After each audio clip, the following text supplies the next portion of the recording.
So I've been deep in the Megyn Kelly research, and yeah, I have some questions. Like, how do you go from being the woman who put Trump in check on national television to being the woman arguing that Epstein wasn't that kind of pedophile? Jeffrey Epstein, in this person's view, was not a pedophile, but that he was into the barely legal type. Like, he liked 15-year-old girls. That he wasn't into, like, 8-year-olds. How does that arc even happen? Because the more I read, the more I felt like I was watching someone shift lanes without using an indicator. I genuinely don't understand her trajectory, but I'm gonna try and map it out anyway. Let's get into it. The making of Megyn. I was born in Illinois, and then before I turned 1, we moved to Syracuse, New York. And that's where I spent pretty much the first 10 years of my life, where my dad taught at Syracuse University. And then we moved to Albany. So I basically just moved from one tundra to another. It was an odd time of life for me because my dad died December 15th, 1985. I was a sophomore in high school. It was sudden, and it couldn't have been a more explosive event on our family. The biggest gift to come out of losing my dad was the fact that you understand mortality in your limited time here like no other.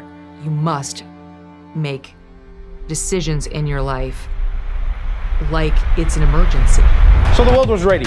The world was ready for Megyn Kelly. Megyn Kelly. Megyn Kelly. Megyn Kelly. Megyn Kelly. Big time star, Megyn Kelly. Unapologetic and uncompromising Megyn Kelly. You know, if I'm good enough to be full-time here, maybe I'm good enough to be full-time someplace better than here.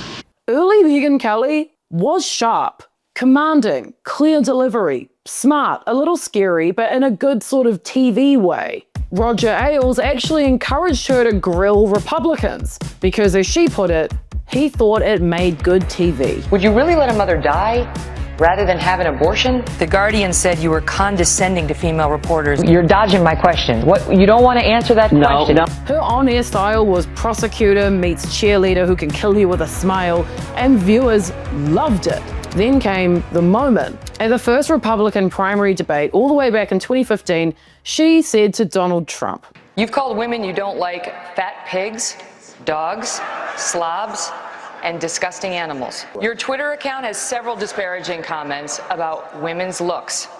You once told a contestant on Celebrity Apprentice it would be a pretty picture to see her on her knees. Does that sound to you like the temperament of a man we should elect as president? And how will you answer the charge from Hillary Clinton, who is likely to be the Democratic nominee, that you are part of the war on women?" That question ended up blowing up her whole life. Trump attacked her for months. Well, I just don't respect her as a journalist. I have no respect for her. I don't think she's very good. I think she's highly overrated. You know, you could see there was blood coming out of her eyes, blood coming out of her wherever. Jesus, he's gross. He called her sick and crazy on Twitter. She said that she perceived his debate stage comment as a veiled threat. And suddenly, Megyn Kelly, the Fox News star, became the story. Mr. Trump did interviews over the weekend that attacked me personally. I've decided not to respond. Trump, who is the frontrunner, will not apologize. And I certainly will not apologize for doing good journalism. It also weirdly turned her into this unlikely symbol of standing up to Trump. There was this brief moment where liberals were applauding her toughness. It didn't last. The story everyone at Fox News told her not to tell. In 2016, she told investigators that Roger Ailes had sexually harassed her early on in her career. She later wrote about it in her book, and her account helped force him out. Fox News insiders, though, did not forgive her. She said, It's almost cult-like over there. At least it was back then. And he was the cult leader. And you don't turn on the cult leader. She said the backlash blew up almost every friendship I had at Fox. Well, I think it blew up almost every friendship I had at Fox, which those friendships were important to me. So she left abruptly for NBC in 2017. This should have been Megyn's clean reinvention, but it was not that. NBC tried to make her a soft, friendly morning show host. It did not mesh well with Kelly's whole vibe of like lawyer who could destroy you in court. really intense, will raise her voice, all of the things we know her to be. And then she stepped in it. Talking about Halloween costumes and blackface, she said, Back when I was a kid, that was okay as long as you were dressing up as like a character. she literally asked, What is racist? damn girl. And that was it. NBC fired her. She later said that compared to Fox and Trump, For me personally, that NBC, it dwarfed those. By the time that ended, I was like, this industry is a disgusting, toxic stew of hatred and darkness. And why would I want to go back into it? so she disappeared for a bit. And then I guess Ben Shapiro called. Don't pick up the phone, Megyn, no. Megyn Kelly rebooted the podcaster era. She launched her own media company, her YouTube show, and later a whole conservative podcast network and vibe. And she got comfortable and casual and opinionated. She even admitted. And so I did start to share more of my own opinions. And frankly, I started to form more of my own opinions. And those opinions got increasingly conservative and intense, eventually leading to something she never, ever would have done at Fox. Standing on stage at a Trump rally in 2024 and full-on endorsing him. I hope all of you do what I did last week. Vote Trump and get 10 friends to vote Trump too.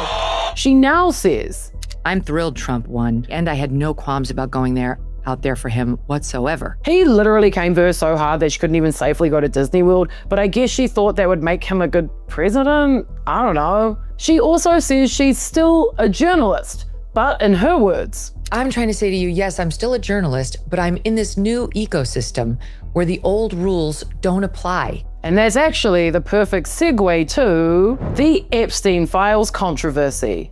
So now we're at the part where the internet goes, why are you like this? When the House Oversight Committee released 20,000 Epstein emails, Kelly reacted by downplaying Epstein's level of pedophilia. Real weird. Her actual words. But that he was into the barely legal type. Like he liked 15-year-old girls. He wasn't into like 8-year-olds. She added, I don't know what's true about him, but we have yet to see anybody come forward and say, I was under 10, I was under 14. and then, You can say that's a distinction without a difference. No, it's not. I think It there is a matters, difference. yeah. There's a difference between a 15-year-old and a 5-year-old. I personally don't. Megyn, honey, what? People understandably freaked out. Comedian Patton Oswalt got suspended from Blue Sky for posting wood chipper feet first under her clip. Ooh.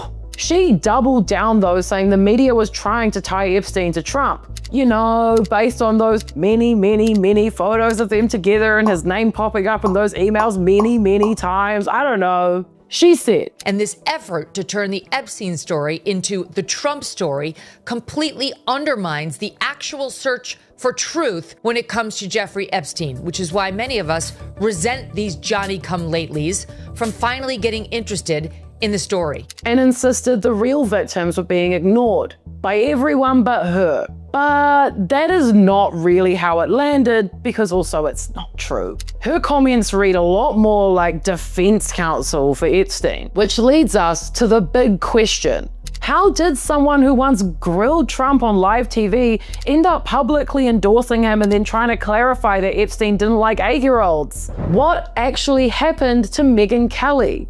After reading like dozens of interviews and articles and timelines and quotes and clips, I think the answer is this. Megyn Kelly is what happens when someone loses the structure that kept them grounded and replaces it with an audience that rewards outrage. At Fox, she had editors, guardrails, a newsroom, and a boss. At NBC, she had producers, she had brand standards, even if she hated them. Here on YouTube, she has freedom. She has 4 million subscribers who clap when she says she's trying to fight wokeism. She says that she prefers it, I don't do well with bosses, as it turns out. I'm just kind of past the bullshit. which freaked me out a little because, same. Like, yeah.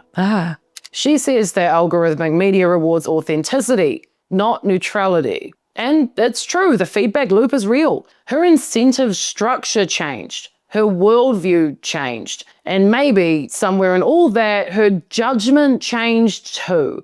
Enough that she can look at a decades-long sex trafficker and say essentially, well, yeah, he was a predator, but technically, the girls are underage, whether they're 16 or 10, girl. They're underage. Girl, come on. Please. My God. What? Ugh. So, who is she now? She is still sharp, she is still articulate, and she is still capable of a tough interview. But she's also a Trump endorser, a self-declared anti-woke crusader, a defender of right-wing media figures, a skeptic of sexual assault allegations, a person who now argues that old rules of journalism are dead, and yes, someone publicly debating whether Epstein meets the legal pedophile threshold. And maybe that is what confuses me the most about her.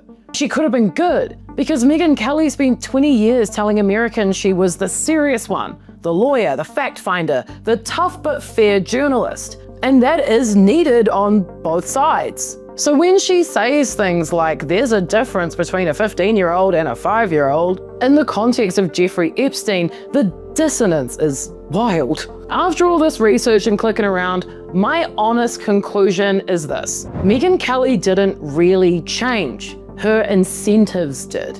Like I said, this lady, I genuinely don't get her. But I think at this point, Megyn Kelly doesn't want to be understood. She just wants to be heard. She wants to be influential. She wants to be unfiltered. And she wants an audience that rewards her for being exactly who she is now. And thanks to YouTube, podcasts, and the mega media universe, she has one. For better or for worse, she has one. So am I missing something? Or is Megyn Kelly just on her own private timeline? Tell me what you think. Genuinely, I cannot figure this one out. I love reading your takes, and this deep dive was requested by you in the comments. So if you liked this one, hit subscribe and stick around for more. If there's anyone in the news you want to know more about, let me know. I'm nosy as hell, and I will try and figure it out for you. Subscribe because we do this all week, every week, just for you. Bye!